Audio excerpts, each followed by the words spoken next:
Hola, buen día.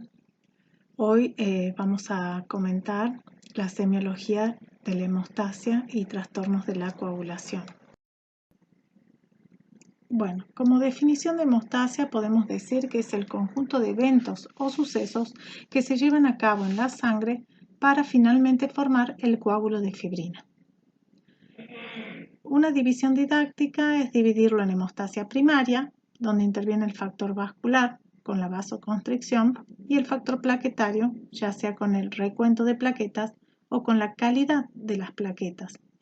Este recuento plaquetario sería la medición cuantitativa, la cual puede estar alterada, por ejemplo, en una púrpura inmune con el descenso del recuento de plaquetas por debajo de lo normal y que genere alteraciones de coagulación o evidencia de púrpura. Y por otro lado, las trombocitopatías o alteraciones cualitativas de la plaqueta, por ejemplo en la trombastenia de Glassman, que es una enfermedad genética que presenta trastornos en la adhesividad y agregación plaquetaria. En cuanto a las manifestaciones semiológicas, el síndrome purpúrico se manifiesta con petequias, equimosis y hematomas, los cuales pueden ser cutáneos y o mucosos y a su vez ser traumáticos o espontáneos. Bueno, en esta diapositiva vamos a nombrar los factores intervinientes en la hemostasia secundaria y en la fibrinólisis. En la hemostasia secundaria existen 13 factores principales que están enumerados del 1 al 13 de la cascada de la coagulación y ellos son el factor 1 o fibrinógeno, el factor 2 o protrombina, el factor 3 o factor tisular, el factor 4, que es el calcio, el 5, proacelerina o factor lábil, el factor 6, que ya no se utiliza su designación y se lo reconoce como participante de las vías de coagulación, el factor 7, proconvertina o factor estable, el factor 8 o antihemofílico A, el factor 9, crismas o antihemofílico B, el factor 10 o factor de Stuart-Brauer, el factor 11 o factor de Rosenthal, que fue quien lo descubrió o describió y actualmente llamado antihemofílico C, el factor 12 o factor de Hagemann y el factor 13 o estabilizador de la fibrina. Y luego tenemos el otro mecanismo, que es el de la fibrinólisis, donde este mecanismo es un mecanismo al revés de la coagulación. Lo que intenta es lisar, romper o degradar el coágulo de fibrina para evitar que éste se forme de manera excesiva. Por supuesto, también puede tener sus alteraciones, donde si hay una fibrinólisis exagerada va a haber sangrado. O si hay una fibrinólisis escasa, también puede haber mayor trombosis. Los factores involucrados en esta vía son la alfa-2 antiplasmina, el inhibidor del PAI, y si existe un déficit del factor 13, puede dar trastorno de sangrado dentro de la vía de la fibrinólisis. En esta diapositiva se intenta ilustrar de una manera didáctica la hemostasia secundaria y la vía de la fibrinólisis. Ya habrán visto esta foto o este diseño en varias de las bibliografías que habrán consultado, donde tenemos la vía del factor de contacto, que es la vía intrínseca. Esta vía se activa a través de los quininógenos de alto peso molecular, indicados acá como HK, que activan la precalicreína pasando a calicreína. Esta calicreína, que se encuentra en los sitios donde hay lesiones, sobre todo por bacterias o donde hay cargas aniónicas en las superficies celulares, por ejemplo en las plaquetas, se activa esta calicreína y promueve el pasaje del factor 12 a 12 activado. A su vez, a medida que se va activando esto, ya se va activando la vía del factor tisular, por eso aparece aquí el 7 activado, donde pequeñas cantidades de 7 también promueven el pasaje del 12 a 12 activado. Estas vías se producen casi en simultáneo por unos milisegundos de diferencia, donde si continuamos con la vía intrínseca, el 12 activado a través del calcio y fosfolípidos va a promover el pasaje del 11 a 11 activado. Este 11 activado también, a través del 7 activado, promueve el pasaje del 9 a 9 activado, con la presencia de calcio y fosfolípidos.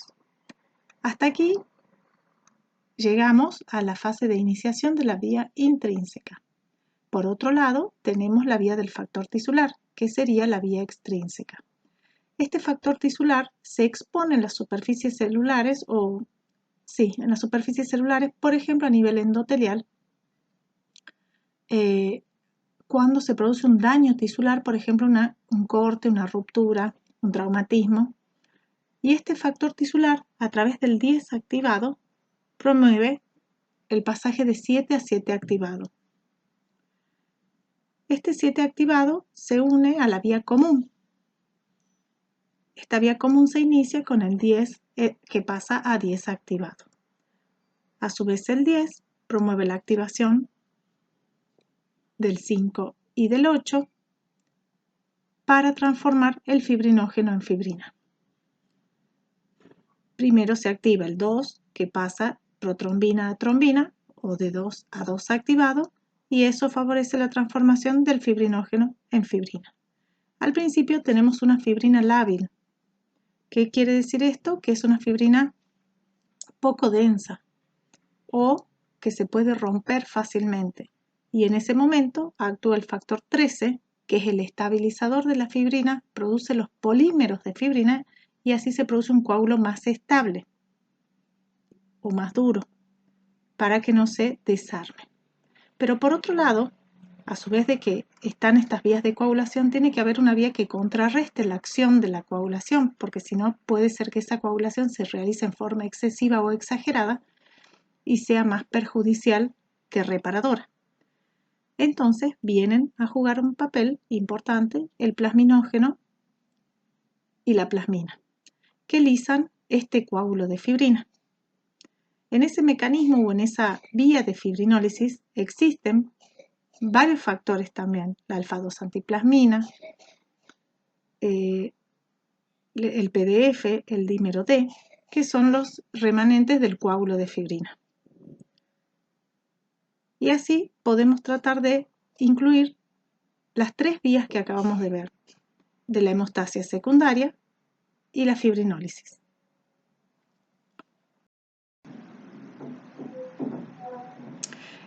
Donde vemos trastornos de la hemostasia secundaria en las vías de coagulación, alteración de la vía larga, hemofilia con alteración del 8 y 9 de origen hereditario, o de la vía corta por hepatopatías, insuficiencia hepática, anticoagulación oral, factores K dependientes, antivitamina K como el acenocumarol. Y otros factores como antiagregantes u otros anticoagulantes, por ejemplo, inhibidores del factor 10 activado y antitrombínicos directos como dabigatran, rivaroxaban y apixaban, que son medicaciones ampliamente utilizadas por hematología, por cardiología y otras especialidades que puedan usar de estos anticoagulantes para ciertas patologías. En cuanto a las manifestaciones semiológicas, como ya dijimos, pueden presentar hemorragias graves, grandes hematomas espontáneos o no, o traumáticos, epístaxis, hemorragias digestivas y hasta del sistema nervioso central. Bueno, en cuanto a la semiología de las lesiones purpúricas, tenemos los tipos de lesiones según su morfología. Por ejemplo, así tenemos las petequias, que son pequeños puntos hemorrágicos de color rojo brillante, violáceo o marrón, según el tiempo evolutivo de la lesión. El tamaño puede ser de menos de 3 a 4 milímetros de diámetro o pueden ser comparados con la cabeza de un alfiler. Luego tenemos las equimosis o moretones, que son parches extensos e irregulares causados por filtración o infiltración de sangre en los tejidos subcutáneos. El tamaño de estos puede ser de 5 milímetros hasta 1 a 2 centímetros de diámetro. Incluso pueden ser confluyentes. Los hematomas, o comúnmente llamado chichón, son lesiones mayores a 2 centímetros de diámetro, son superficiales y palpables por acúmulo de sangre, o pueden ser profundos como una colección. Por ejemplo, un hematoma hepático, un hematoma cerebral. Y luego tenemos las hemorragias, que pueden ser externa, visible y activa, o interna, no visible, pero objetivable por otros métodos complementarios que veremos más adelante. En cuanto a la clasificación clínica de las lesiones, además del tamaño, que es lo que vimos recién, al evaluar el síndrome purpúrico es importante distinguir si la lesión es palpable o no palpable. Las lesiones purpúricas por problemas de coagulación o de plaquetas suelen ser no palpables, se caracterizan por ser planas y no se sienten abultamientos al tocarlas. En cambio, las lesiones palpables suelen ser sobreelevadas, se sienten como pequeños bultos o relieve al pasar el dedo por encima de las mismas. Su causa principal puede indicar inflamación de los vasos sanguíneos o inflamación local ante una infección u otra anomalía.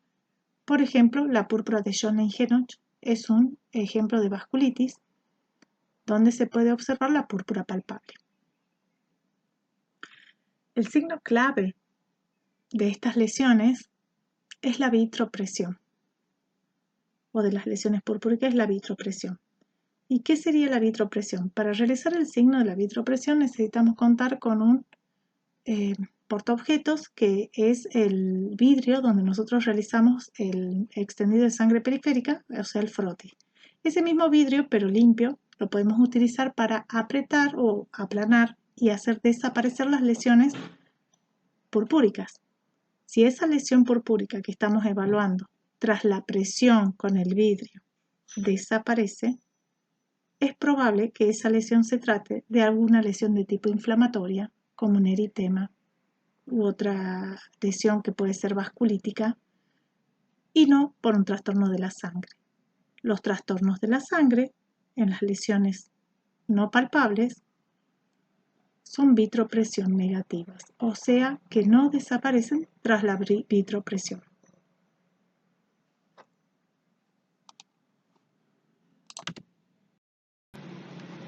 Bueno, en cuanto a las alteraciones del estudio básico de la coagulación, tenemos varios métodos que nos ayudan a dilucidar un poco de qué mecanismos de la coagulación puede estar alterado. Por ejemplo, el tiempo de sangría a través del método del Simplate, o antiguamente llamado de Duke o de Ivy.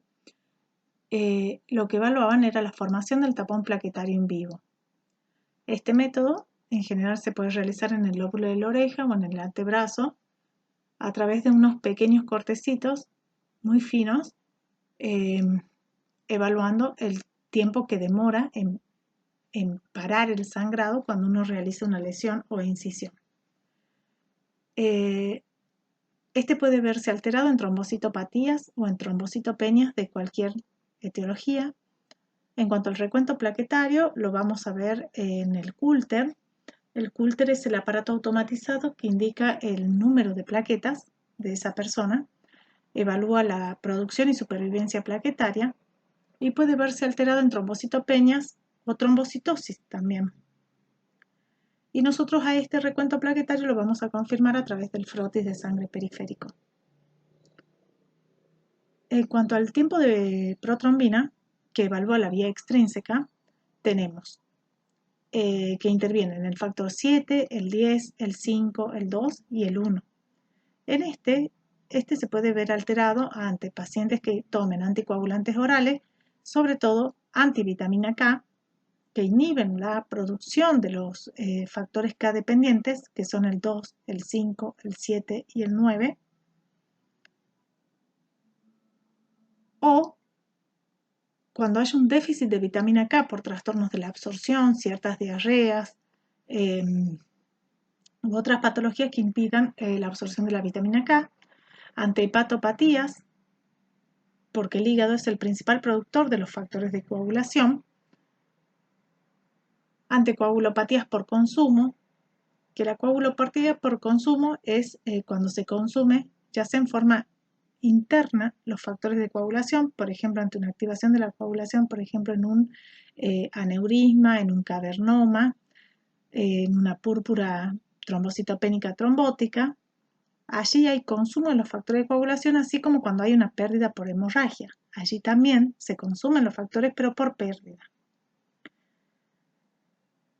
Luego tenemos el KPTT o APTT, que es el tiempo de tromboplastina parcial activado, donde intervienen los factores 12, 11, 9, 8, 10, 5, 2 y 1. Estos se ven alterados en ciertas hemofilias. Como verán, hablamos de la hemofilia B, A y C.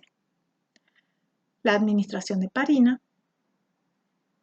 la hepatopatía grave o la insuficiencia renal grave por pérdida de estos factores, que también podría ser una coagulopatía por consumo. Y el tiempo de trombina, que es la vía final, evalúa la vía final común, donde interviene el factor 2, el 1 y el 13. Pero el 13, ahí hay disquisición entre si está dentro de lo que sería participación dentro de la fibrinólisis, su alteración, o dentro del tiempo de trombina. Este tiempo de trombina se ve alterado ante la administración de heparina también, en hepatopatías graves, en insuficiencias renales graves, en coagulopatías por consumo, en hipo o disfibrinogenemias. Como verán, no se encuentra de ninguno de estos tiempos el valor normal, porque muchas veces varía, no lo quise poner porque a veces varía de acuerdo al reactivo que utilizan en el momento. Hay muchos y variados reactivos para cada uno de estos procedimientos, así que mejor es pedir los de referencia que tenga el laboratorio en ese momento. Por eso no les puse acá los valores normales. En cuanto a los estudios especializados en un paciente con síndrome hemorragíparo, podemos evaluar la hemostasia primaria, que es la hemostasia celular, porque dijimos que interviene el endotelio y las plaquetas. Podemos evaluar la agregación y la adhesividad plaquetaria. En cuanto a la hemostasia secundaria, podemos evaluar la parte humoral, que serían todas las proteínas que tienen que ver con la coagulación, ya sean inhibidores de la coagulación o factores de coagulación, a través del dosaje de los factores ya propiamente dicho, de cada uno de los factores. La fibrinólisis se puede evaluar a través de los productos de degradación de la fibrina, que son el PDF y el dímero D.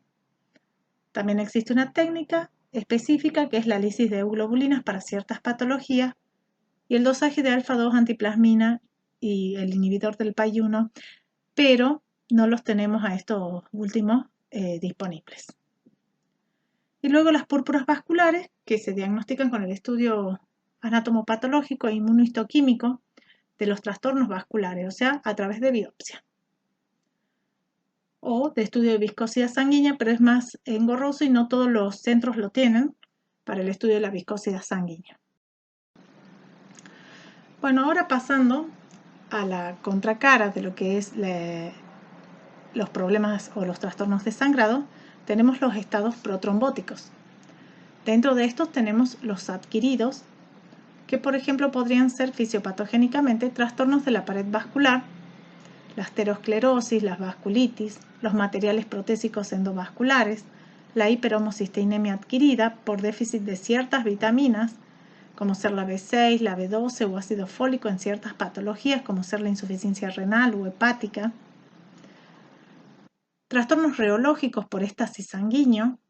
Esto puede verse en la inmovilización prolongada, en las cirugías mayores, en insuficiencia cardíaca congestiva, en la fibrilación auricular.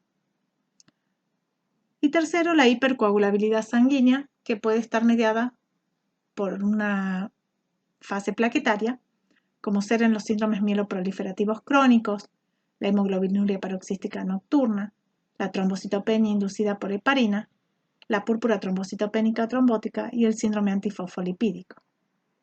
En cuanto a la hipercoagulabilidad de tipo humoral, podría ser por cáncer, sobre todo sólidos, como ser de hígado, de riñón, de pulmón, de páncreas, o una CID, que es una coagulación intravascular diseminada, los anticonceptivos orales, los estrógenos, el embarazo, la infusión de concentrado de complejo protrombínico en ciertos pacientes que muestran un sangrado incoercible. Se le infunde estos fármacos o concentrado de complejo protrombínico. El síndrome nefrótico y las enfermedades inflamatorias intestinales son protrombóticas. El aumento de la viscosidad sanguínea se observa en la policitemia vera, en la drepanocitosis, en la hiperleucocitosis y en las paraproteinemias, como ser la macroglobulinemia de Waldenström o ciertos mielomas.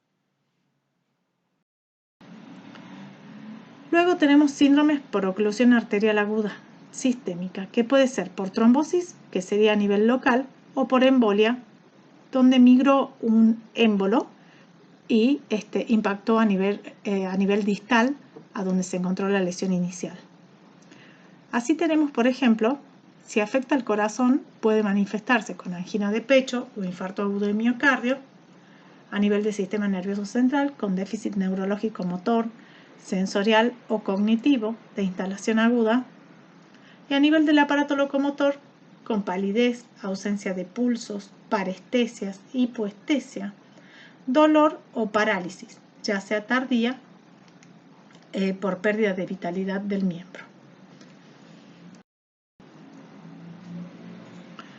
En cuanto a los síndromes por oclusión venosa sistémica aguda, trombosis venosas o TBP agudas,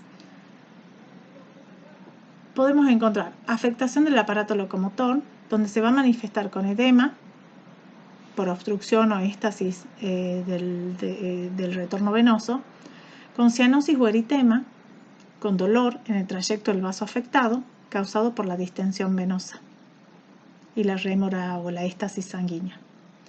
A nivel de intestino puede presentarse con dolor abdominal o, por el contrario, con melena o enterorragia por un infarto hemorrágico.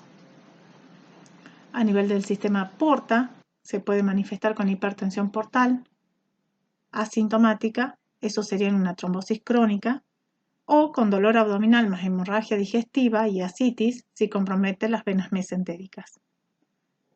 En hígado se pueden afectar las venas suprahepáticas, causando un síndrome que se llama síndrome de Budd-Chiari, que se manifiesta con hepatomegalia dolorosa y ascitis marcada.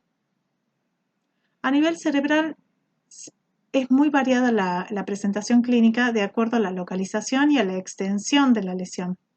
Por ejemplo, podríamos tener un síndrome de hipertensión endocraniana aislada, con cefalea, más vómito y edema de papila, o un accidente cerebrovascular atípico por presentarse con convulsiones, hemorragias y o localizaciones inusuales, o un síndrome del seno venoso cavernoso, con oftalmoplegia más dolor ocular y exoftalmo, o proptosis, y edema conjuntival, que se denomina quemosis.